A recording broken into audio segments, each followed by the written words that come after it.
Hi, so today's our topic is food in relationship with your sleep. તો food તમારા major role play કરે છે in quality of the sleep.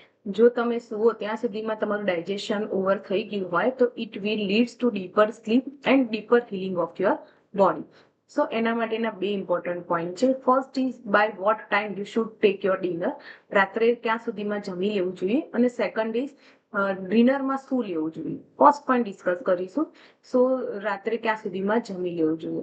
જો તમે routinely 11 o'clock સૂતા હોય તો 7-8 PM સુધીમાં જો તમે ડિનર લઈ લો તો by the time you go to sleep તમારું ડાયજેશન ઓવર થઈ ગયું. એના માટે શું કરવું જોઈએ? એના માટે યુ શુડ પ્લાન વેલ. જો તમને સાંજે 5-6 વાગે ઇવનિંગ સ્નેક્સ ભૂખ લાગતી હોય તો એમાં હળવો નાસ્તો લેવો જોઈએ. એમાં ફ્રૂટ્સ અને ડ્રાયફ્રૂટ લઈ શકાય છે. જો એ વખતે તમે હેવી જંક ફૂડ ખાશો તો તમારું ડિનર 8 PM થી આગળ પુશ થશે. સો ડિનરમાં શું લેવું જોઈએ?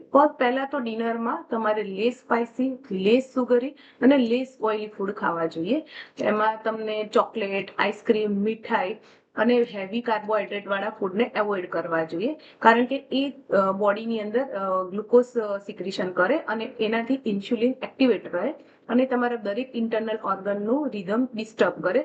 ખાસ કરીને ડાયજેશન અને ડિટોક્સિફિકેશનને પણ ઇફેક્ટ કરે છે.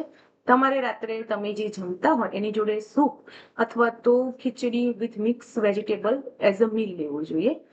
અને તમારે તમારું ડિનર માઇન્ડફુલનેસ સાથે ખાવું જોઈએ, વિથ ગ્રેટિટ્યુડ અને ચાવીને ખાવું જોઈએ. જો તમે 15 વખત ચાવીને ખાશો તો your body get signal of satisfaction અને ઓવર ઇટિંગ નહીં થાય અને એ ફૂડ તમારી બોડીમાં ડિફરન્ટલી વર્ક કરશે. I hope this may help you. Thank you.